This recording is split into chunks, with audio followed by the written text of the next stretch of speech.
One of the things we've learned from Jesus in leading like Jesus is that Jesus always moved with the movers.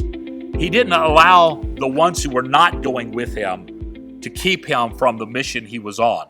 Jesus loved everybody, but he moved with the movers. In Luke 10:10, Jesus says this: you go into a village and you find a man of peace, and then you build a ministry there. And if there's not a man of peace, you knock the dust off your feet and you move on. And what Jesus was saying was this, that if you spend your time trying to convince the unconvincible, you're not going to go anywhere. That you need to find people that are going to move with you. Now, in leading a ministry team in a church, you're going to have people that are naysayers who aren't going to move with you. Don't put them on your team. Love them, encourage them, but don't waste your time trying to convince them, because they're not going to be convinced. Look for people that say, hey, I'm in, let's go. Love everybody, but move with the movers. How do you know that you're moving with the mover? There's some great measurements. First of all is attitude. Do they have an attitude of wanting to participate, an attitude of let's go? Now, they may have suggestions or recommendations. You want to embrace those because every kind of insight gives you a better quality.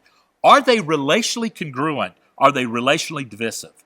If they're relationally divisive, you got to get them off your team, because those kind of people are cancers that will eat away. But if they're inclusive and they're welcoming, move with the movers. Now, when you move somebody off your team, you have to do it in love. Like, you're just not a fit here. I don't think this ministry is for you. You might want to consider this or consider this. Or you might even want to consider, another church. What? Yeah. Because if you have people that are curmudgeons, they're going to drag you down and create drama and drag everybody else down. So you have to deal with people that are divisive. But you move with those who have the attitude of let's go together. Then you want to look for people that have the competencies of what you're doing, that they can actually pull these things off. Now, competencies can be grown, and you need to be looking at your team and saying, okay, what do I need to do for them that helps them to grow? But you want to move with people that are willing. If someone says, hey, I don't want to learn, then they're not going to be a part of your team. Because leaders are learners, and those who lead people to learn. So you have to help them with that. But it's not unloving not to invite someone to be on your team. And it's not unloving to move people to other teams, because you have to move with the movers. I've seen pastors starting churches who burn up an inordinate amount of energy trying to convince people to come to their side, when there's a whole host of people that are ready to move with him. If he would just move with the movers, he would save himself a lot of trouble.